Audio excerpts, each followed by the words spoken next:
இந்த EM இசை வெளியீட்டு விழாவில் நான் சிறப்பு விருந்தினராக கலந்துக்கிறேன். இந்த படத்தில் ஒரு பங்கு கொண்ட கலைஞராக தாங்க நான் கலந்துக்கிறேன்.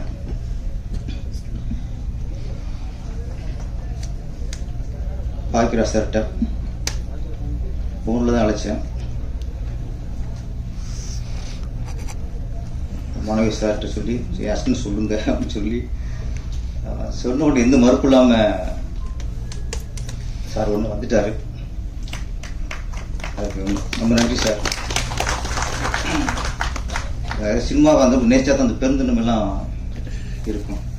இப்போ இங்கே இருக்க எல்லாருமே முளைச்சி வந்திருக்கவங்க தான். வெங்கடேஷ் சார் என் மனசு அடைச்சிச்சு, அது நம்ப மூலியமா வந்திருக்கீங்க. எல்லாருக்கும் நன்றி.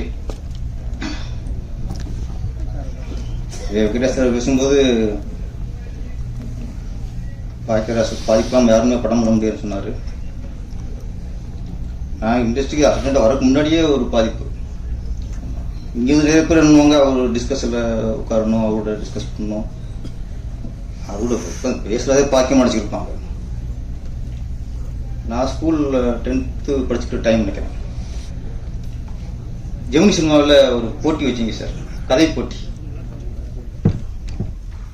அதில் வந்து இன்டர்வல் வரைக்கும் கதை சொல்லிடுவார் சார். கதையில் அந்த ஒரு தான் சொல்லிப்பாடல, ஒரு படத்தில் வந்து இன்டர்வலுங்கிறது தான் ஒரு முடிச்சு. அந்த முடிச்சை எந்த அளவுக்கு நம்ம ஸ்ட்ராங்காக போடுறோமோ அந்த அளவுக்கு இன்டர்வல் பவராக இருக்கும்.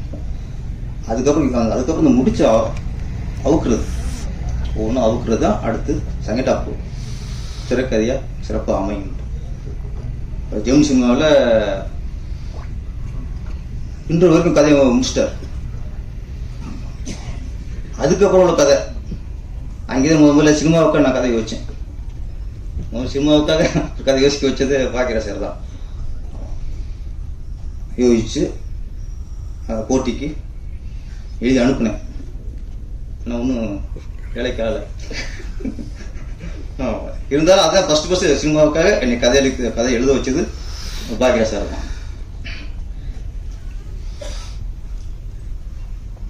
பாக்கியராஜ் பற்றி இப்போ பெஸ்ட்டு இருக்கலாம். ஆமாம், எப்படின்னா கதை, திரைக்கதை, வசனம், டைரக்ஷன், எப்பொழுது மூணு தான். இன்னெல்லாம் திரைக்கதை டைரக்ஷன் தான் இருக்கும்.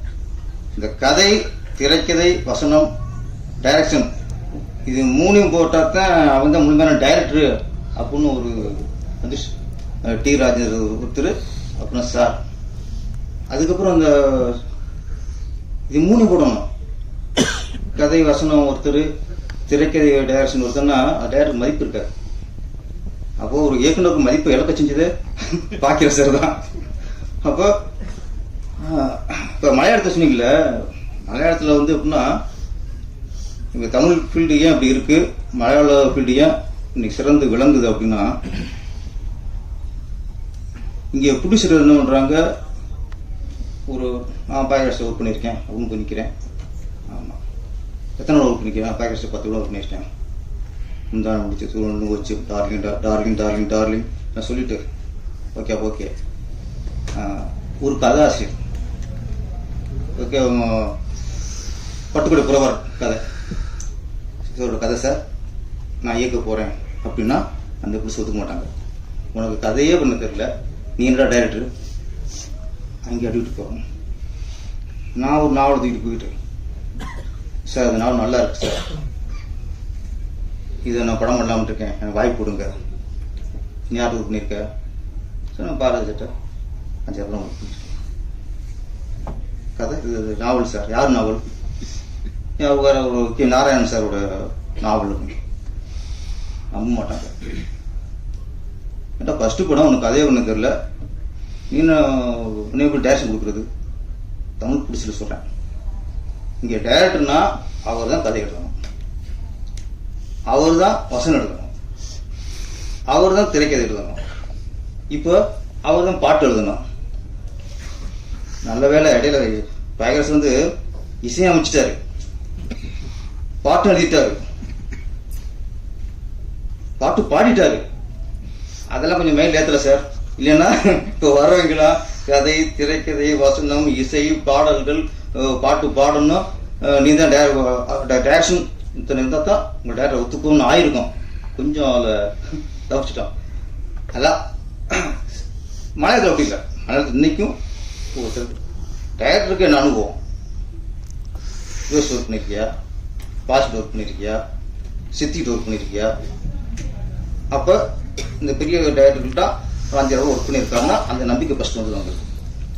அதுக்கப்புறம் சார் என்னோட ப்ரோடக்ட் கதை சார், இது சார் கதை டிபார்ட்மெண்ட் வேறு, டைரக்ஷன் அனுபவம் வேறு. அங்கே டைரக்ஷன் அனுபவத்தை பார்க்குறாங்க, கதையும் தன்மையை பார்க்குறாங்க. தனித்தனியாக பார்க்குறதுனால இன்னைக்கும் அந்த சொன்னிக்கல கண்டென்ட்டு இன்னைக்கு இங்கே ஜெயிக்குது. அதனால் சார் உங்களால் சார் எங்களுக்கும் பாதிப்பு. எங்கள் கதை எல்லாத்தையும் கேட்குறாங்க அவங்கள்ட்ட. கைக்குட்டை ராணி, தமிழ்நாட்டில் எல்லா குடும்பத்துக்கும் அவர் தான் கமுத ராணி. தேவானி மேடம் அவங்க நான் ரொம்ப மதிக்கக்கூடிய ஒரு ஆர்டிஸ்ட். தேவானி மேடம் ரொம்ப பிடிக்கும் அவங்கள. ரொம்ப நான் அவங்க மேலே அவ்வளோ மரியாதை எனக்கு. நான் எல்லாரும் பேசிட்டு சொல்லிட்டே இருப்பேன். ஏன்னா அவ்வளோ பிடிக்கும். அவங்க ஒரு ஒரு பெண்ணை பக்கம் மரியாதை வரும். அவங்களுக்கு வந்து அவ்வளோ மரியாதை வரும். காரணம் இன்னைக்குள்ள நடிகர்களுக்கெல்லாம் அவங்க ஒரு உதாரணம். ஃபஸ்ட்டு ஹோம்லியா நடிக்க ஆரம்பிச்சு எல்லா குடும்பத்திலையும் தான் குடும்பத்துக்கு பெண்ணா பார்க்க ஆரம்பிச்சாங்க. கடைசி வரைக்கும் அவங்க பண்ண எல்லா படமுமே ஹோம்லி கேரக்டர் தான், குடும்ப பங்கான கேரக்டர் தான். எந்த ஒரு வகையுமே நம்ம ஒரு கவர்ச்சியை காட்டி ஜெயிக்கணும்னு ஒரு துளியோட நினைக்காத ஆர்டிஸ்ட் தான் தேவானி அவர்கள். நம்ம சில நடிகர்கள் என்ன பண்றாங்க, குறை சொல்லு. ஃபர்ஸ்ட் படம் பார்க்கும்போது அவ்வளோ ஹோம்லியா இருக்காங்க. அந்த ஹோம்லிக்காகத்தான் அந்த ரொம்ப ஹோம்லியா இருக்காங்க, நம்ம வீட்டு பொண்ணு மாதிரி இருக்காங்க அப்படி தான் ரசிகர் உருவாகிறாங்க. அந்த குடும்ப பாங்கன தோற்றத்துக்காகத்தான் ரசிகர் உருவாகிறாங்க. அதனால வெற்றி அடைகிறாங்க. ஒரு நாள் வெற்றி அடைஞ்சதுக்கு அப்புறம் அவங்க கவர்ச்சியை காட்டுறதுக்கு ஆர்வம் காட்டிடுறாங்க. ஒன்னே ஒன்று தீர்க்கமா சொல்லணும், உங்களுடைய குடும்ப பாங்கான தோற்றத்துக்கும் நீங்க எதிர்த்து நடிக்கிற குடும்ப பாங்கான அந்த கேரக்டரையும் கவர்ந்து தான் ஒரு ரசிகர் கூட்டம் வரும்போது நீங்க கவர்ச்சியா நடிச்சா அவங்களுக்கு பிடிக்காது, அதை ரசிக்க மாட்டாங்க. அந்த உண்மையை தெரிஞ்சுக்கங்க. நம்ம எந்த வீட்டு பொண்ணு மாதிரி பார்க்கும்போது அது கவர்ச்சி கட்டினா எப்படி பிடிக்கும்? அப்ப நீங்க குடும்பப்பாங்கன்னு தோட்டம் உங்களுக்கு இருக்கு, அதனால உங்களுக்கு ரசிகர் உருவாயிருக்காங்க. ஒவ்வொரு குடும்பத்திலையும் அவங்களோட குடும்ப பெண்ணா பாக்குறாங்கன்னா கடைசி வரைக்கும் காப்பாற்றணும். அப்படி காப்பாத்தி இன்னைக்கு மரியாதைக்குரிய ஒரு பெண்மணியா திகழ்வது தான் தேவானி அவர்கள்.